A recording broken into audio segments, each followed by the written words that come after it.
नमस्ते दोस्तों, मैं हूं मीनल और हम सुन रहे हैं महाभारत की कहानियां।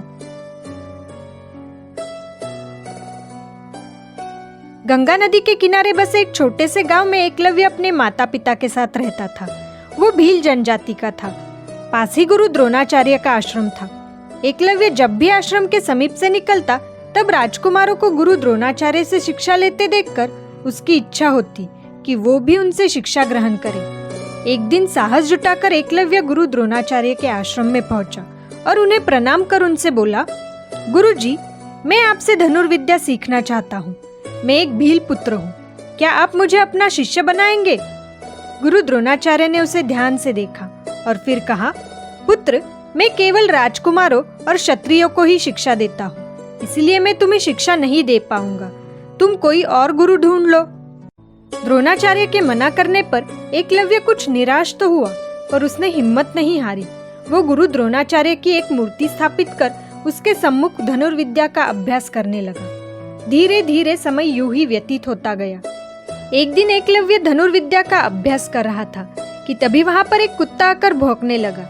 इससे एकलव्य का ध्यान भंग हो गया। उसने कुत्ते को भगाने का भरपूर प्रयास किया, पर वो वही खड़ा भौंकता रहा। इसीलिए एकलव्य ने उसका मुंह बंद करने के लिए एक के बाद एक कई तीर छोड़े, जिससे कुत्ते का भौंकना बंद हो गया और वो वहां से चला गया। वो राजकुमारों का कुत्ता था। वो सीधे गुरु द्रोण के आश्रम में जा पहुंचा। उसे देखकर गुरु द्रोण हैरान रह गए। उन्होंने अपने शिष्यों से कहा, ये किसी बहुत बड़े धनुर्धारी का काम है। चलो चलकर उसे खोजते हैं और देखते हैं कि वो धनुर्धारी कौन है। ये कहकर गुरु द्रोण अपने शिष्यों के साथ उस धनुर्धारी को खोजते हुए उस स्थान पर पहुंचे जहां एकलव्य अभ्यास कर रहा था। गुरु द्रोण ने जब अपनी मूर्ति के सामने एकलव्य को धनुर्विद्या का अभ्यास करते हुए देखा तो वो उसकी निष्ठा और भक्ति से बहुत प्रभावित हुए। वो एकलव्य के पास आकर बोले, तुम निश्चय ही महान धनुर्धारी हो। मैं तुम्हारे साहस और लगन को देखकर बहुत प्रभावित हुआ हूँ। क्या मैं जान सकता हूँ कि तुम्हारा गुरु कौन है?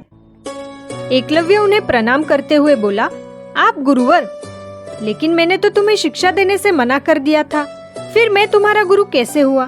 द्रोणाचार्य ने हैरानी से पूछा।